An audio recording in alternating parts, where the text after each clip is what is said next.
Hi everybody, I'm Mandy Mikulski. I am the Director of Development for the AMA Foundation. Now a lot of you know that the Foundation hosts National Model Aviation Day, and this event, we've had it for 3 years. We're going to continue next year and hopefully forever.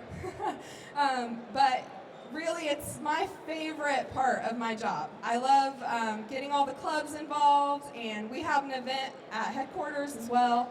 And I love that we support a veteran group, and that is Wounded Warrior Project. And we have sponsors that come and help us, and of course our clubs, and we keep upping the ante on the amount of money that we earn with our clubs. So this year we had 234 participate. I'm still hoping for 300 or more next year. So today, one of our largest fundraising clubs is here. They're from Iowa, and today Joel is visiting here. He came clear here just to talk to you guys because he wants to explain how they took their small event and built it into an event where they incorporated the whole community, and they raised over $8,000 for Wounded Warrior Project this year.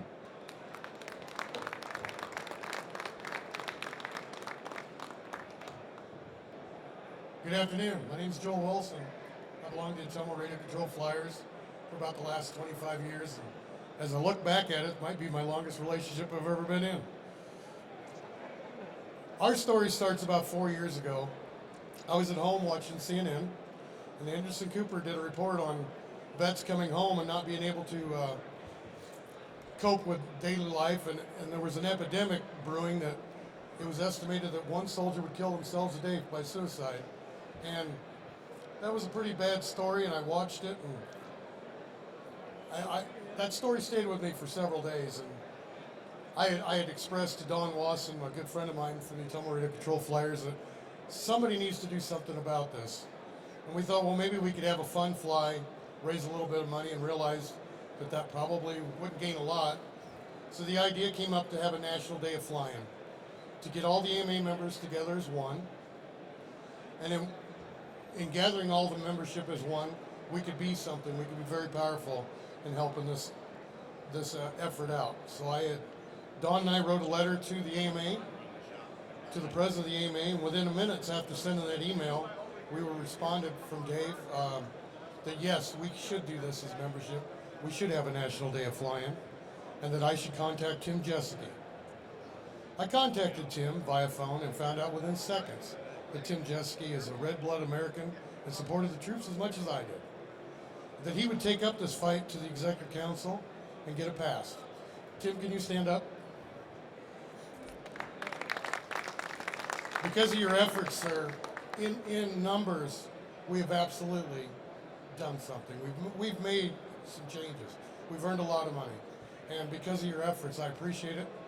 And I think he was a close friend, and thank you very much, sir. So our first event, we had Chip Height show up as a feature pilot, Pete Rosen. We had about 40 pilots.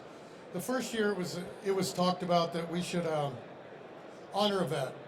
We should pick a vet, we should honor a vet at our event and show them that we cared.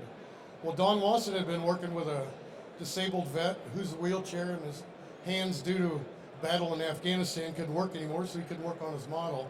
Don had been working with this soldier on his B-17. So Don was changed the engines on this B-17 and has programmed this airplane, and it came time to test flight the day before the air show. So this vet was invited out, and Jim White was his name. He was there, and Don flew this B-17 and took flight, and it was a beautiful flight. And as Don landed the airplane and taxied it toward Jim in the pit area, he asked Jim, "What'd you think?" Thinking Jim was going to be excited about the airplane. Jim in his wheelchair looked up at Don Wasson and said, "Don, you're my hero." Well, Don couldn't handle that because Don couldn't understand why this veteran who gave everything for us, for our freedoms, was thanking him and saying that he's his hero. So the next year came by, we decided we were going to honor Vietnam veterans.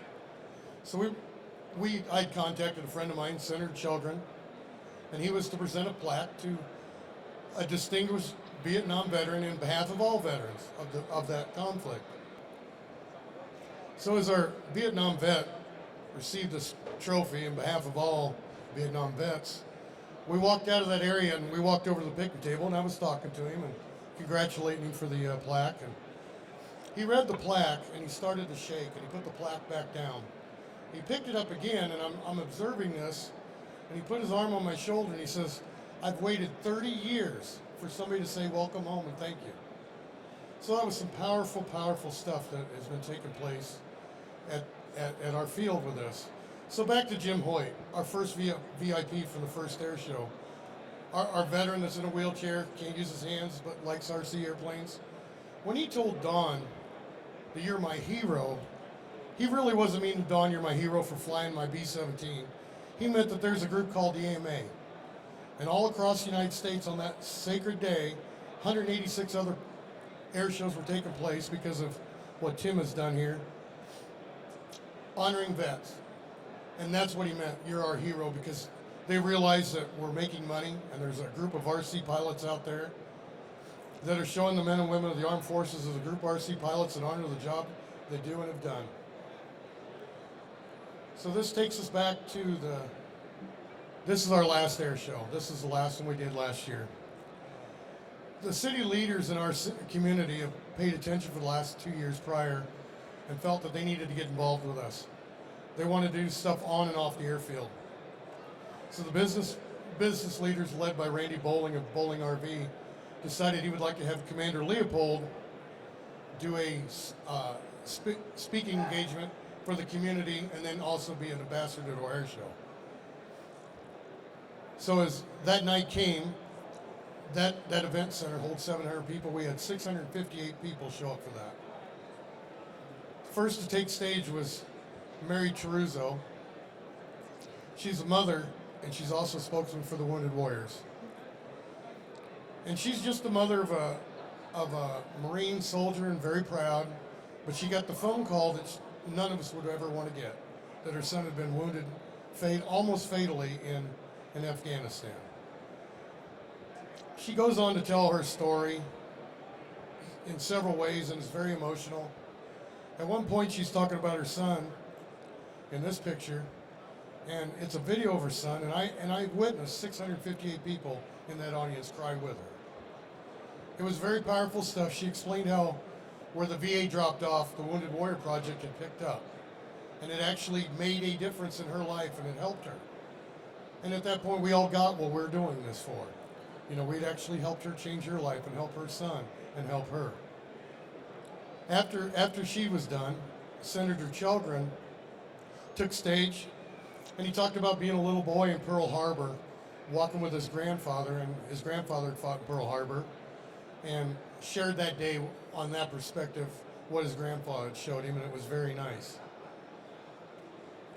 Then the main event, Commander Leopold gave a minute-by-minute account of the bombing of the USS Cole and how they fought back to get her sea ready.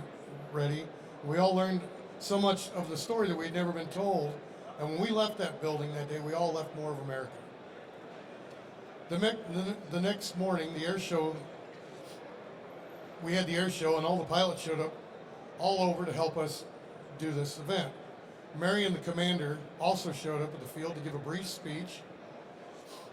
Commander Leopold presented Don Lawson with a Lifetime Achievement Award, and what an honor that must have been to be receiving an award from the commander of the USS Cole.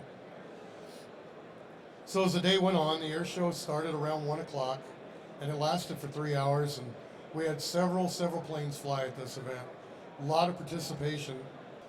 We also do a buddy box program, and we've done that for the last 3 years, where we're introducing people to the hobby, and we give this airplane away every year, or an LT-40 donated by SIG every year. We've introduced hundreds of people to this hobby, and we do that every year.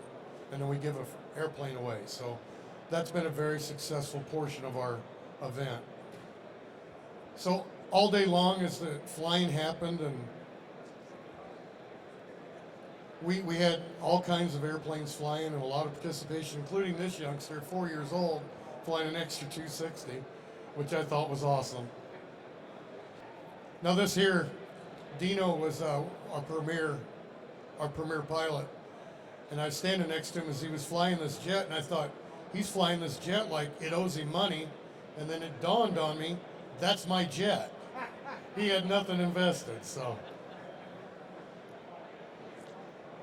So as our flag was raised out at our field, Commander Leopold saluted the flag, and many veterans gathered around from the local area, from the VFW and etc., to honor Commander Leopold. But I stood back for a few minutes and realized that as we were honoring these veterans, there was 186 other places being honored at the same time.